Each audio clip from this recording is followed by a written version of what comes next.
It's to China now, where celebrations are taking place to mark 70 years since the Communist Party came to power.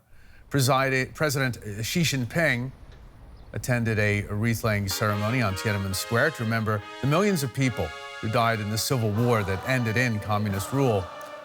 The main anniversary celebrations are to take place Tuesday with a huge military parade on Tiananmen Square and an address by President Xi. DW's Matthias Böllinger joins us now from Beijing. Good day, Matthias. Chinese authorities have launched a massive security effort for this anniversary. Can you fill us in on that? Yeah, parts of the city have been closed down. That, of course, concerns the road where that goes from east to west, once straight through Beijing, where the parade is taking place. This road was built for these parades to take place. This is closed off, but also many other government buildings and other places in town. There are restrictions on the use of radio equipment, for example, that concerns, for example, public Wi-Fi spots as well. And there are other restrictions that came out. One of them is that you cannot have these balloon lampions powered by a candle that people like to lift up in the air on special occasions. Drones, of course, are also forbidden. They're always forbidden. That this will be enforced more strictly. Matthias, these public events come as the Chinese Communist Party confronts crises, a number of them that include a 27-year low in economic growth and, of course, the ongoing protests in Hong Kong.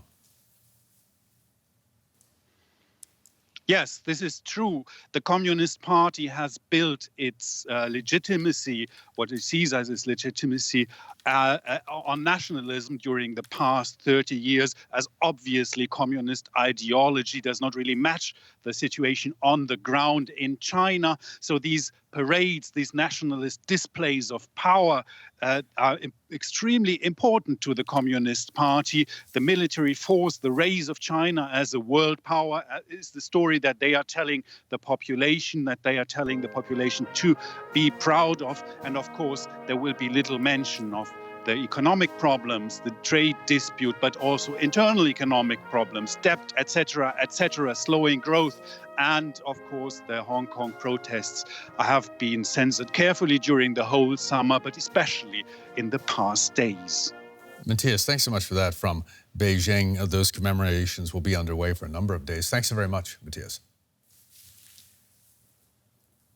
Beijing fears, though, that this anniversary could be overshadowed by the pro-democracy protests and unrest in Hong Kong. DW's Charlotte Chelson-Pill has this. It's images like these Beijing hoped would have long been stamped out. Chinese President Xi Jinping trampled underfoot.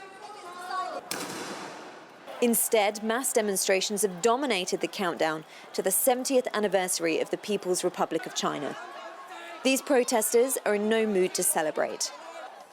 With the world watching closely, they want to capitalize on the attention and make their anger heard. It should be a great day, but we really can't find a reason to celebrate. We feel more sorry and sorrow for what the youth have suffered. I hope to make other countries attention to understand more why we are going to fight for this thing. It's a good moment to protest, to show them Hong Kong will not lose. We will fight for freedom and we will win, no matter how long. Authorities here fear mass unrest on Tuesday. They want to avoid a repeat of more scenes like this. Images of angry young protesters threatening to pull focus from Beijing's celebrations and embarrass authorities. Police have made clear this weekend that unsanctioned rallies will not be tolerated. But there's only so much they can do to keep people off the streets. Instead, they've massively scaled back the annual celebrations to prevent them from being swamped by protesters. Ordinarily, this area behind me is packed with people marking the anniversary. This year, though, all the ceremonies have had to be moved inside into that building there. Roadblocks like these ones, stopping people from even getting close. In the evening, a massive fireworks display that usually lights up the sky behind me, drawing thousands, has also had to be cancelled. If you look hard enough, you will find some signs of support for the anniversary. A few lone flags line the streets of a neighbourhood known for its pro-Beijing sentiment. One local shop owner tells me he's looking forward to the anniversary, but even he will be marking it privately. I will spend the day doing my duty as a Chinese citizen. I will do my best to run my business well and keep working. As the night falls, these few symbols of support for Beijing are torn to the ground. Pro-democracy supporters unwilling to let even the slightest hint of celebration go untouched.